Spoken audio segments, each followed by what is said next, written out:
میری جیٹھانی نے مجھ پر زیورات چوری کرنے کا الزام لگا کر پورے خاندان کے سامنے میری خوب بے عزتی کی۔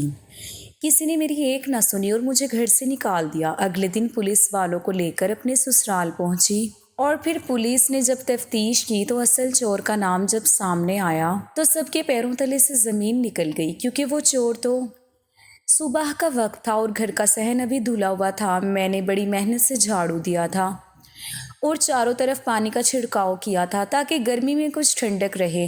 میرا دل خوش تھا کہ چلو آج کا دن سکون سے گزرے گا۔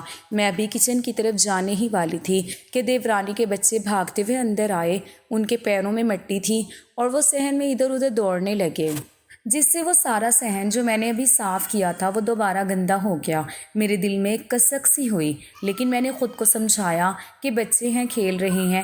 میں نے پیار سے ان سے کہا کہ بیٹا ادھر مت جاؤ، ابھی فرش گیلا ہے، مگر وہ نہیں مانے اور مسلسل گند پھیلاتے رہے۔ میں نے تھوڑی سختی سے انہیں ڈانٹا تو وہ روتے ہوئے اپنی ماں کے پاس چلے گئے۔ کچھ ہی دیر میں میری دیورانی باہر نکل کر آ گئی۔ اس کے ہاتھ میں ایک برتن تھا۔ وہ غصے سے میری طرف دیکھ کر بولی کہ تم نے میرے بچوں کو کیوں ڈانٹا ہے؟ کیا یہ گھر صرف تمہارا ہے جو تم اپنی مرضی سے بچوں کو روک رہی ہو؟ میں نے کہا کہ بھابھی میں نے تو بس منع کیا تھا کیونکہ میں نے ابھی صفائی کی تھی۔ وہ کہنے لگی کہ تمہاری ہمت کیسے ہوئی انہیں کچھ کہنے کی، تم سمجھتی کیا ہو خود کو؟ اسی دوران میری جیٹھانی بھی اپنے کمرے سے باہر نکل آئی۔ اس نے اپنی دیورانی کا ساتھ دیتے ہوئے مجھے گھور کر دیکھا اور بولی کہ یہ روز کا کام ہے، اس کا صبح صبح صفائی کا ڈرامہ کر کے باقی سب کو نیچا دکھانا چاہتی ہے۔ اسے لگتا ہے کہ ہم سب اس کے حکم کے تابع ہیں۔ جیٹھانی کی یہ بات سن کر میرا دل دکھا۔ میں نے کہا کہ باجی میں نے تو بس صفائی کی تھی، اس میں حکم والی کیا بات ہے؟ وہ کہنے لگی کہ زیادہ زبان مت چلاؤ، اگر زیادہ شوق ہے صفائی کا تو پورے گھر کا ٹھیکہ لے لو، لیکن بچوں پر ہاتھ اٹھانے کی ضرورت نہیں ہے۔ میں خاموش ہو کر کھڑی رہی کیونکہ میں جانتی تھی کہ اگر میں نے جواب دیا تو بات بڑھ جائے گی اور پھر میری ساس بھی آ جائیں گی، جو ویسے بھی مجھے پرائی سمجھتی تھی کیونکہ باقی دونوں بہویں ان کے اپنی رشتہ داروں کی بیٹیاں تھیں اور میں نے اپنی مرضی سے شادی کی تھی، تو وہ اکثر مجھے نیچی نظروں سے دیکھتی تھی۔ میں وہاں سے اٹھ کر کچن میں چلی گئی تاکہ ناشتہ بنا سکوں، لیکن میرا ذہن وہیں صحن میں اٹکا ہوا تھا کہ آخر میں کیا کرتی؟ اگر میں خاموش رہتی تو بھی غلط تھی اور اگر میں نے بچوں کو روکا تو بھی بڑی بن گئی۔ میں نے چولہا جلایا اور بچوں کے لیے دودھ گرم کرنے لگی تو جیٹھانی کچن میں داخل ہوئی۔ اس نے آ کر بڑی تیزی سے چولہا بند کیا اور بولی کہ پہلے میرے شوہر کا ناشتہ بنے گا کیونکہ انہیں دفتر جانا ہے، تمہارے بچوں کو کون سی جلدی ہے، وہ آرام سے بھی ناشتہ کر سکتے ہیں۔ میں نے کہا کہ باجی ناشتہ تو سب کا اکٹھا ہی بنتا ہے، آپ مجھے بس ایک برنر دے دیں تاکہ میں ساتھ ہی دودھ گرم کر لوں۔ وہ کہنے لگی کہ تمہاری اتنی ہمت کہ مجھے حکم دو، میں یہاں کی بڑی بہو ہوں اور میری بات چلے گی، تم سائڈ پر کھڑی ہو جاؤ، جب تک میں نہ کہوں کچھ مت کرنا۔ میں نے کہا کہ باجی آپ کی بات مان لیتی ہوں، لیکن بچوں کو بھی بھوک لگی ہے، وہ ضد کر رہے ہیں۔ وہ بولی کہ ضد تمہاری وجہ سے کر رہے ہیں، تم نے انہیں سر پر چڑھا رکھا ہے، تم خود بھی بدتمیز ہو اور بچوں کو بھی ویسا ہی بنا رہی ہو۔ میں نے اس بار کچھ نہیں کہا اور بس ایک طرف ہو کر کھڑی ہو گئی۔ میری آنکھوں میں آنسو آ گئے تھے لیکن میں نے انہیں اندر ہی روک لیا۔ میں سوچ رہی تھی کہ کیا ہر روز یہی چیخ چیخ کر، ہر روز مجھے اپنے بچوں کا حق چھوڑ کر دوسروں کی مرضی ماننی پڑے گی؟ گھر کا ماحول ایسا تھا کہ کوئی بھی میری بات سننے کو تیار نہ تھا۔ جیٹھانی کی ایک ایک بات میرے دل پر چوٹ کرتی تھی، لیکن میں سب برداشت کر رہی تھی کیونکہ میں نے سوچ رکھا تھا کہ صبر کا پھل میٹھا ہوتا ہے اور شاید ایک دن سب کچھ ٹھیک ہو جائے گا۔ میں بس اپنے کام میں لگی رہی اور ناشتہ بننے کا انتظار کرنے لگی۔ جیٹھانی کی وہ تلخ باتیں ابھی بھی میرے کانوں میں گونج رہی تھیں اور میں سوچ رہی تھی کہ کیا یہ سب کبھی ختم ہوگا یا مجھے ہمیشہ اسی طرح دب کر رہنا پڑے گا؟ میں نے سوچا کہ میں اپنے شوہر سے بات کروں گی، شاید وہ کچھ سمجھ سکیں، لیکن مجھے بھی یہ یاد آیا کہ وہ کبھی ان معاملات میں پڑنا پسند نہیں کرتے تھے۔ وہ ہمیشہ کہتے تھے کہ تم خود ہی سب سنبھالو، تو پھر میں کس سے بات کرتی؟ میرا دل کر رہا تھا کہ میں چیخ کر سب کو بتا دوں کہ میں بھی اس گھر کا حصہ ہوں، لیکن میری خاموشی ہی میری دشمن بنی ہوئی تھی۔ میں نے ناشتہ مکمل کیا اور سب کو دینے چلی گئی۔ اس دوران میری ساس کچن میں آئی اور مجھے دیکھ کر تیوری چڑھا لی۔ انہوں نے کہا کہ تم نے ناشتہ بنانے میں اتنی دیر کیوں لگائی؟ کیا تم نہیں جانتی کہ دفتر جانے والوں کو دیر ہو رہی ہے؟ میں نے کہا کہ باجی مجھے برنر استعمال کرنے نہیں دے رہی تھی تو میں کیا کرتی؟ وہ بولی کہ بہانے مت بناؤ، تم خود کام چور ہو اور صرف اپنی سہولت دیکھتی ہو۔ میں کچھ نہ بولی اور سر جھکا کر باہر آ گئی۔ صبح کا وہ سارا واقعہ میری آنکھوں کے سامنے فلم کی طرح چل رہا تھا اور میں بس یہ سوچ رہی تھی کہ کیا میری کوئی قدر ہے اس گھر میں، یا میں صرف ایک مشین ہوں جو سب کے لیے کام کرے اور پھر بھی برا بنے۔ جیٹھانی کے تانے، دیورانی کا لڑنا اور ساس کی بے رخی، یہ سب میرے لیے کسی اذیت سے کم نہ تھا۔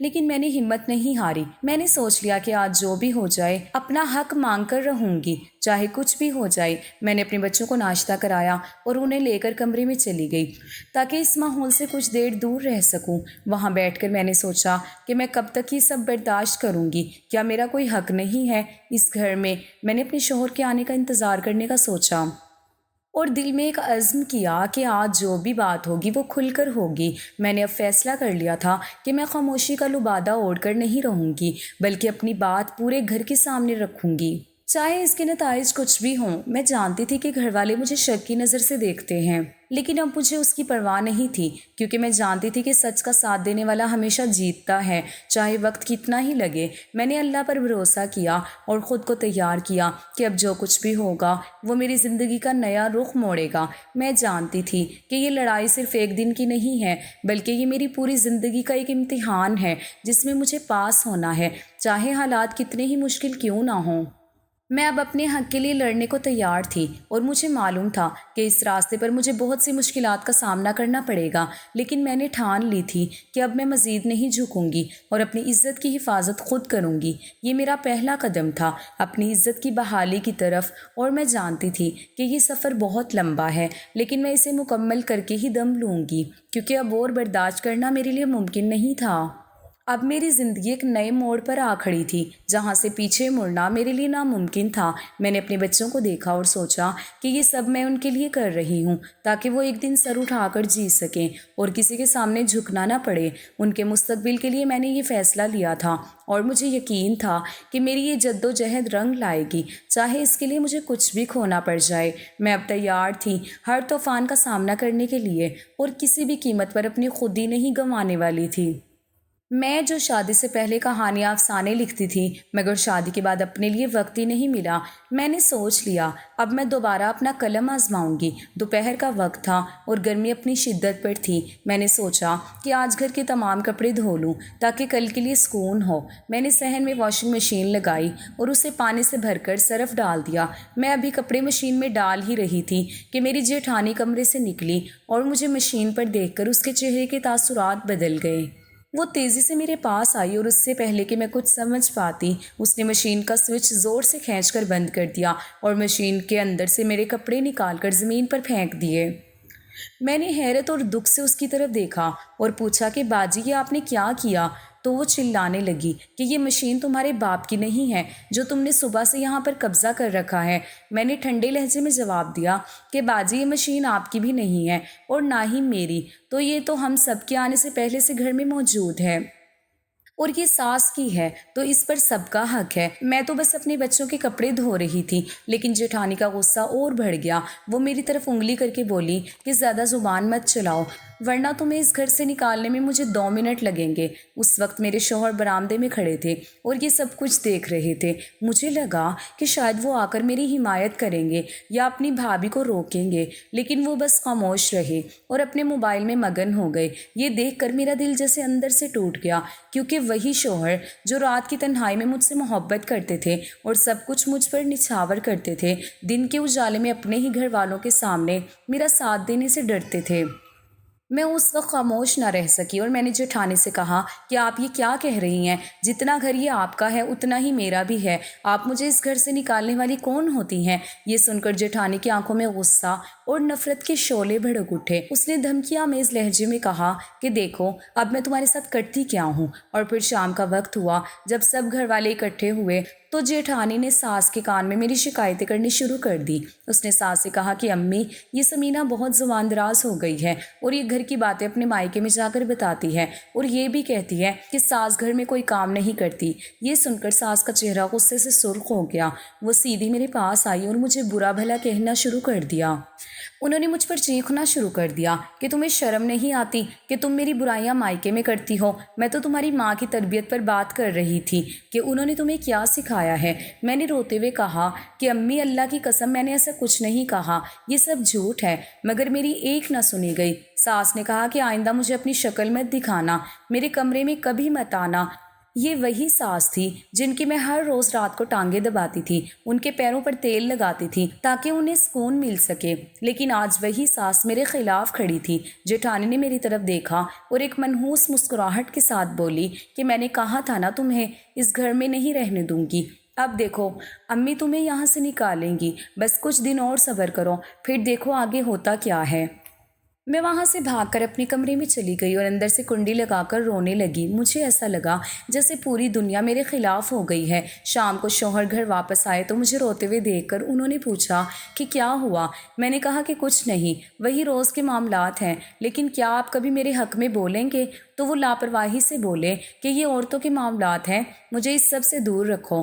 میں نے کہا کہ دیور اور جیٹھ جی بھی تو بات کرتے ہیں، جب بھی کوئی اونچ نیچ ہو تو وہ امی سے بھی لڑ پڑتے ہیں، تو آپ میرے لیے کیوں کوئی بات نہیں کرتے؟ لیکن انہوں نے کوئی جواب نہیں دیا اور اپنے موبائل میں مگن ہو گئے۔ مجھے احساس ہوا کہ اس گھر میں میری حمایت کرنے والا کوئی نہیں تھا، میں اکیلی تھی اور میری زندگی صرف آنسوؤں اور دکھوں میں الجھ کر رہ گئی تھی۔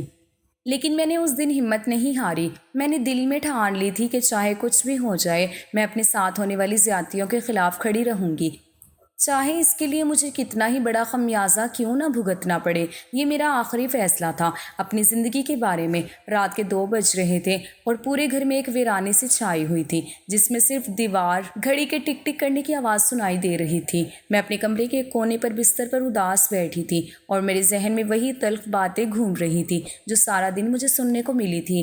میرا شوہر میرے پاس ہی لیٹا ہوا تھا، لیکن ان کی پوری توجہ ان کے موبائل کی روشن اسکرین پر تھی۔ وہ کسی بڑی سنجیدگی کے ساتھ موبائل پر کچھ دیکھ رہے تھے اور جیسے اس دنیا سے بے خبر ہو چکے تھے۔ میں نے بڑی ہمت جمع کر کے اپنا ہاتھ ان کے بازوؤں پر رکھا اور دھیرے سے پوچھا کہ کیا آپ میری بات سن رہے ہیں؟ آج امی اور بھابھی نے جو کچھ میرے ساتھ کیا ہے اور جس طرح مجھے سب کے سامنے نیچا دکھایا گیا ہے، کیا آپ کو اس پر کچھ نہیں کہنا؟ وہ میری طرف دیکھے بغیر بولے کہ سمینہ، تم ہر بات کو کیوں تویل دیتی ہو؟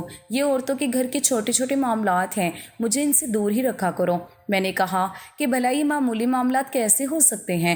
یہ میری عزت کا سوال ہے، اور جس طرح بھابھی مجھے تانے دیتی ہیں اس سے میرا دل کٹ کر رہ جاتا ہے۔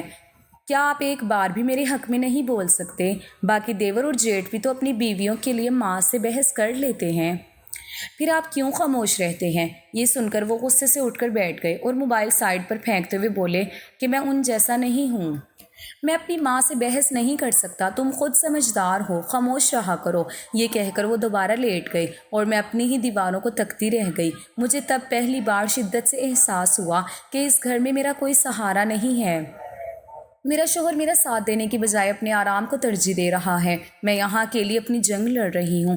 رات بھر میں کروٹیں بدلتی رہی اور آنسو بہاتی رہی، یہ سوچ کر کہ کیا اس رشتے کی یہی حقیقت ہے کہ جب بیوی کو اپنوں کی حمایت کی سب سے زیادہ ضرورت ہو تو شوہر اسے عورتوں کے معاملات کہہ کر ٹال دے۔ میں نے سوچا کہ آخر میرا قصور کیا ہے؟ صرف یہ کہ میں نے اپنی مرضی سے شادی کی تھی، یا یہ کہ میں ان لوگوں کی طرح چاپلوسی نہیں کرتی جو ہر وقت ساس اور جیٹھانی کے آگے پیچھے پیچھے پھرتے رہتے ہیں۔ صبح کا سورج طلوع ہوا تو میرے دل میں ایک عجیب سی گھبراہٹ تھی، جیسے کوئی بہت بڑی آفتاب آنے والی ہو۔ میں معمول کے مطابق کچن میں ناشتہ تیار کرنے کے لیے داخل ہوئی اور چولہے پر چائے رکھ کر ابھی پلٹی ہی تھی کہ اچانک برآمدے سے جیٹھانی کے چیخنے کی آواز آئی۔ وہ اپنا سر پیٹ رہی تھی اور ان کی چیخیں اتنی بلند تھیں کہ پورا گھر ہل گیا۔ میں نے فوراً چولہا بند کیا اور ہانپتی ہوئی باہر کی طرف بھاگی۔ وہاں صحن میں جیٹھانی، ساس اور دیورانی سب کھڑے تھے۔